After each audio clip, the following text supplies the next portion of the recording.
ইনশাল্লাহ আমরা উইন করবো। আমরা বিগ ড্রিমস আছে আমরা বাংলাদেশের সঙ্গে। আমি কোচ হাভিয়ার সঙ্গে ম্যাচি বুটা, আর ইনশাল্লাহ আমরা উইন করে প্রোগ্রেস করতে পারবো। বাংলায় হামজা চৌধুরী যেই আশাবাদ ব্যক্ত করলেন ও স্বপ্ন দেখালেন, সেই স্বপ্নটা বাংলাদেশের সকল ক্রীড়াপ্রেমীদেরও।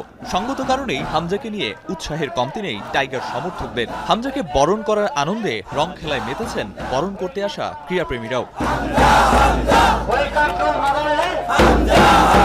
অপেক্ষার অবসান ঘটিয়ে বাংলাদেশে হামজা চৌধুরী সকাল 11:30টায় সিলেট আন্তর্জাতিক বিমানবন্দরে নামেন তিনি। বাংলাদেশে আগেও এসেছেন, তবে এবারের আশাটা নিঃসন্দেহে বিশেষ। অবশ্য হামজা একা নন। প্রবাসী এই ফুটবলারকে ঘিরে বাংলাদেশের সমর্থকদের উৎসাহ দেখতে তারকা এই ফুটবলারের সাথে এসেছে তার পুরো পরিবার। বিমানবন্দরে নামার পর ইমিগ্রেশন শেষে হামজাকে উষ্ণ অভ্যর্থনা জানায় বাফুফের কর্মকর্তারা। এরপরই উপচে পড়া সংবাদ মাধ্যমের সামনে আসেন হামজা চৌধুরী। আনুষ্ঠানিকতা শেষে সিলেট থেকে সরাসরি নিজের পৈতৃক বাসভবন হবিগঞ্জ যাবেন হামজা চৌধুরী।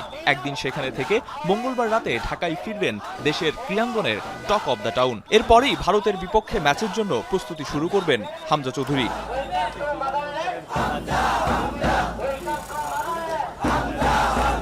আরিফুল ইসলাম সাহাব, এখন।